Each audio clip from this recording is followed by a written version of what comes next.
اعوذ باللہ من الشیطان الرجیم بسم اللہ الرحمن الرحیم ألم تر إلى الذين خرجوا من ديارهم وهم ألوف حذر الموت فقال لهم الله موتوا ثم أحياهم إن الله لذو فضل على الناس ولكن أكثر الناس لا يشكرون۔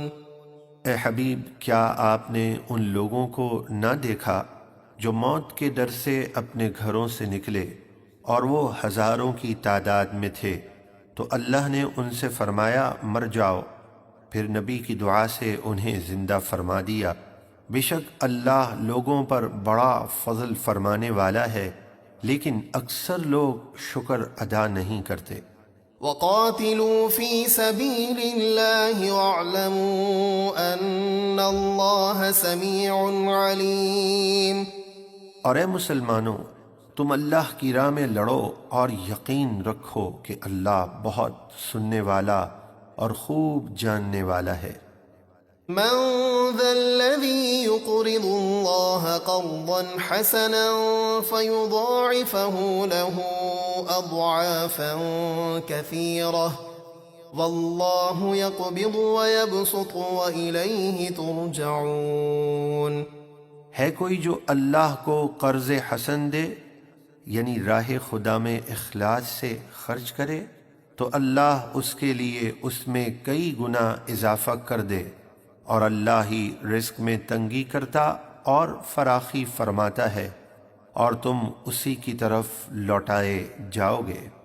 أَلَمْ تَرَ إِلَى الْمَلَإِ مِن بَنِي إِسْرَائِيلَ مِن بَعْدِ مُوسَىٰ إِذْ قَالُوا لِنَبِيٍّ لَّهُمُ ابْعَثْ لَنَا مَلِكًا نُّقَاتِلْ فِي سَبِيلِ اللَّهِ قال هل عسيتم إن كتب عليكم القتال ألا تقاتلوا قالوا وما لنا ألا نقاتل في سبيل الله وقد أخرجنا من ديارنا وأبنائنا فلما كتب عليهم القتال تولوا إلا قليلا منهم واللہ علیم بالظالمین۔ اے حبیب، کیا آپ نے بنی اسرائیل کے ایک گروہ کو نہ دیکھا جو موسیٰ کے بعد ہوا، جب وہ اپنے نبی حضرت شمویل سے بولے ہمارے لیے ایک بادشاہ مقرر کر دیجئے تاکہ ہم اللہ کی راہ میں لڑیں۔ ان کے نبی نے فرمایا اگر تم پر جہاد فرض کر دیا جائے تو کہیں ایسا نہ ہو کہ تم جہاد نہ کرو۔ وہ بولے ہمیں کیا ہے کہ ہم اللہ کی راہ میں نہ لڑیں، حالانکہ ہم اپنے وطن سے نکالے گئے ہیں اور اپنی اولاد سے جدا کیے گئے ہیں۔ پھر جب ان پر جہاد فرض کیا گیا تو ان میں سے چند لوگوں کے سوا سب نے منہ پھیر لیا، اور اللہ ظالموں کو خوب جانتا ہے۔ وقال لهم نبيهم إن الله قد بعث لكم طالوت ملكا قالوا أنى يكون له الملك علينا ونحن أحق بالملك منه ولم يؤت سعة من المال قال إن الله اصطفاه عليكم وزاده بسطة في العلم والجسم والله يؤتي ملكه من يشاء والله واسع عليم۔ اور ان کے نبی نے ان سے فرمایا بے شک اللہ نے تمہارے لیے طالوت کو بادشاہ مقرر فرمایا ہے۔ وہ بولے اسے ہم پر بادشاہی کا حق کیسے ہو سکتا ہے، حالانکہ ہم اس سے زیادہ بادشاہت کے مستحق ہیں، اور اسے تو مال میں بھی وسعت نہیں دی گئی۔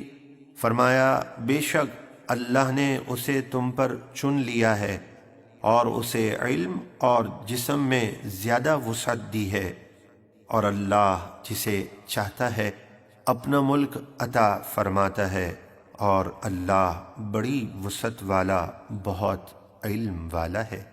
وقال لهم نبيهم إن آية ملكه أن يأتيكم التابوت فيه سكينة من ربكم وبقية مما ترك آل موسى وآل هارون تحمله الملائكة إن في ذلك لآية لكم إن كنتم مؤمنين۔ اور ان کے نبی نے ان سے فرمایا، طالوت کی بادشاہی کی نشانی یہ ہے کہ تمہارے پاس وہ تابوت آئے گا جس میں تمہارے رب کی طرف سے دلوں کا چین ہے، اور بچا ہوا کچھ تبرک ہے حضرت موسیٰ اور حضرت ہارون کا۔ اس تابوت کو فرشتے اٹھا کر لائیں گے، بے شک اس میں تمہارے لیے بڑی نشانی ہے اگر تم ایمان رکھتے ہو۔